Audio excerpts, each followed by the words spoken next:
கர்த்தருடைய பரிசுத்தமான நாம மகிமைப்படுவதாக. 120 நாட்களில் வேத வாசிப்பு பகுதியினுடைய 51வது நாளின் விளக்கம். 1 சாமுவேல் 16ஆம் அதிகாரம் முதல் 20ஆம் அதிகாரம் வரைக்கும். 1 சாமுவேல் 16ஆம் அதிகாரத்தில் கர்த்தர் தாவீதை ஈசாயின் குமாரரில் ஒருவனாய் இருந்தவனை இஸ்ரவேலின் ராஜாவாக தேவன் தெரிந்து கொள்வதை குறித்தும், சவுலுக்கு விடப்பட்ட பொல்லாத ஆவியை நீங்கும்படி தாவீது அவனிடத்தில் போய் சுரமண்டலம் வாசித்து அவன் சுகம் அடைவதை குறித்தும் இந்த அதிகாரத்தில் எழுதப்பட்டிருக்கிறது.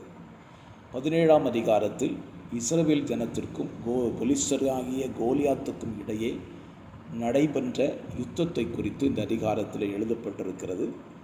இந்த அதிகாரத்தில் சவுல், ஈசாயினுடைய 3 குமாரர்கள், தாவீது, அப்னேர் இவர்களை குறித்து எழுதப்படுகிறது. கோலியாத்தின் சத்தத்தை கேட்ட தாவீதுக்குள் தேவ வைராக்கியம் உண்டாகி அவன் கோலியாத்தை ஒரு கல்லினாலே கொன்று அவன் தலையை வாங்கி வெற்றியோடு திரும்புவதை குறித்து இந்த அதிகாரத்திலே வாசிக்கலாம். 18ஆம் அதிகாரத்தில் சவுலின் ஆச்சரியத்தின் நிமித்தம் தாவீதை தன்னோடு கூட வைத்துக் கொள்ளுகிறான். யோனத்தானும் அவனும் சிநேகிதராய் மாறுகிறார்கள்.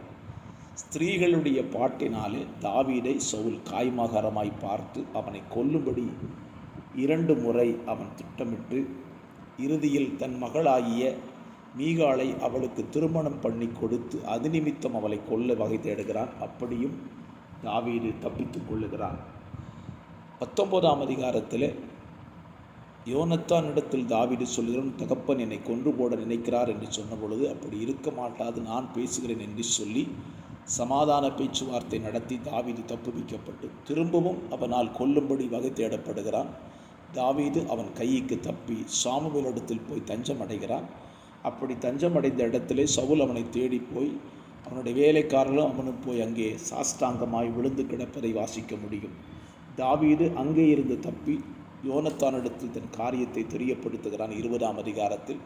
அப்படி தெரியப்படுத்தியும் யோனத்தான் ஒத்துக்கொள்ளாதது நிமித்தம் அங்கே அவர்கள் ஒரு ஸ்தோத்திர பரீட்சையை செய்கிறார்கள். அதிலே தாவீது ஜெயிக்கிறான், யோனத்தான் தோற்று போகிறான். காரணம், சவுல் தாவீதை கொல்வதிலே மிக தீவிரமாய் தெளிவாய் இருந்தான் என்பதை குறித்து இந்த அதிகாரத்திலே வாசிக்க முடியும்.